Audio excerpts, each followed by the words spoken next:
Judge Amy Coney Barrett goes nuts after Jasmine Crockett exposes her secret deal on live TV. The cameras were rolling. The Senate chamber was full. And at the center of it all, Judge Amy Coney Barrett sat in her crisp black robe, her usual calm, measured demeanor hiding whatever thoughts were stirring inside. Across from her, Representative Jasmine Crockett leaned forward, her eyes locked on the judge like a hawk zeroing in on its prey. "Judge Barrett," Jasmine began, her voice steady but charged with electricity, "would you care to explain this?" She slid a document across the table. Gasps filled the air. The pages showed correspondence, handwritten letters, between Barrett and a private pharmaceutical executive. In them, Barrett appeared to have made a quiet promise to help shield the company from certain lawsuits in exchange for funding a children's hospital in her home state. The crowd was tense, expecting fireworks. But Jasmine's tone was not one of accusation, it was of something far more dangerous in Washington: disappointment. Barrett's hands tightened on the edge of the table. "That hospital was on the verge of shutting down," she said finally.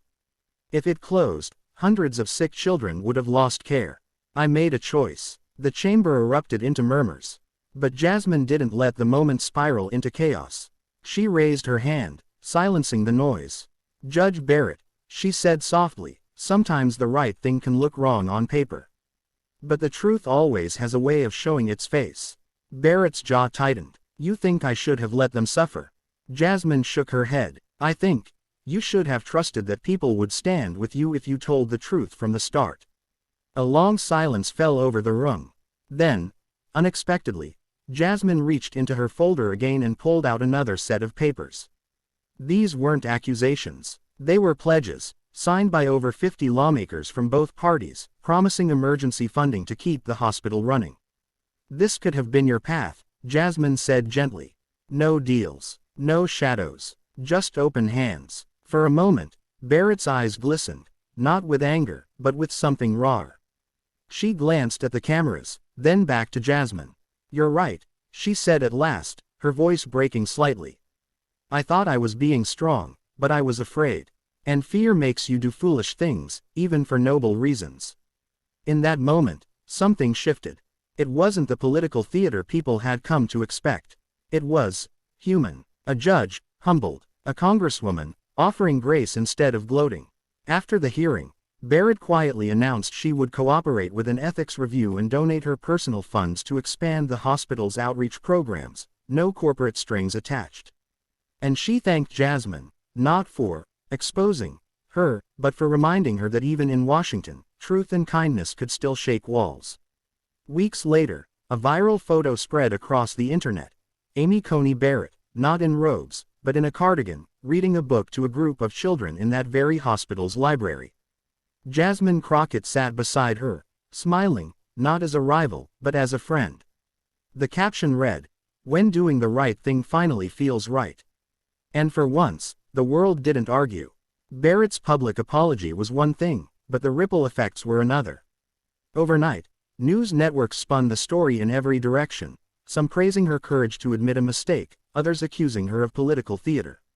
But for Barrett, the noise didn't matter. What mattered was a moment burned into her mind, the way Jasmine Crockett had looked at her across that table. Not as an enemy, but as a woman who understood how hard it is to stand in the spotlight and still keep your soul intact. A week after the hearing, Barrett got a handwritten letter in the mail. No headlines, no politics, just a child's crayon drawing of a smiling stick figure wearing a judge's robe, standing in front of a hospital. The words, in shaky print, read, "Thank you for helping us." Barrett kept that letter in her desk drawer from that day forward. She visited the children's hospital often, not for press photos, but for the moments that never made the evening news. Reading bedtime stories to kids too weak to get out of bed. Holding the hand of a mother whose baby was hooked up to tubes and monitors. Sitting quietly in the corner with a teenager who was too scared to talk, just so he wouldn't feel alone. One rainy afternoon, as Barrett was leaving, she saw Jasmine Crockett walking through the lobby. She had no cameras, no reporters, just a bag of board games in her hands. They locked eyes. For a heartbeat, there was an awkward pause. Then Jasmine smiled. "You here for checkers or chess?" Barrett chuckled. "Neither. I'm here to get beat at Uno by a 7-year-old. They both laughed, and in that shared laughter, the tension that had once electrified a Senate hearing melted away. Over the next few months, an unlikely friendship formed.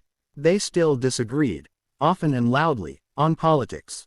But when it came to the hospital, they were a team. Together, they organized fundraising galas, brought in volunteer tutors for kids who couldn't attend school, and set up a program where patients could record bedtime stories for their siblings at home. The media eventually caught wind, but this time, the headlines were different. Not Barrett exposed, or Crockett versus Barrett, but when two opponents chose compassion over combat. The emotional climax came one winter evening, at the hospital's annual holiday party. Snow fell outside as children ran between decorated trees and tables stacked with cookies. A little boy named Marcus, thin, pale, and hooked up to a portable oxygen tank, stood shyly near the edge of the room. Barrett knelt down beside him. Not feeling the party, she asked. Marcus shook his head. I'm scared I won't be here next Christmas. Barrett swallowed hard. She could have given him a speech about hope. She could have told him to be strong. But instead, she simply took his hand and said, "Then let's make this Christmas the best one yet." Deal. Jasmine appeared behind them, holding a Santa hat. She plopped it on Marcus's head, and the boy laughed, a sound that seemed to light up the entire room. That night, Marcus's laughter echoed in Barrett's memory, and she realized something profound. Sometimes, the greatest acts of justice aren't written in law books, they're written in the way we show up for each other when no one's watching. By spring, the hospital had not only survived, it had expanded. And the friendship between Barrett and Crockett became a quiet reminder to the country that enemies can become allies, and allies can change lives. Years later, Barrett would tell an interviewer, "I've made a lot of rulings in my career. Some I'm proud of, some I wish I could rewrite. But the decision to accept kindness when it was offered, that's the one that changed me." And in living rooms across America, people who had once only known her from headlines nodded, because they understood. Sometimes the most powerful verdict is mercy.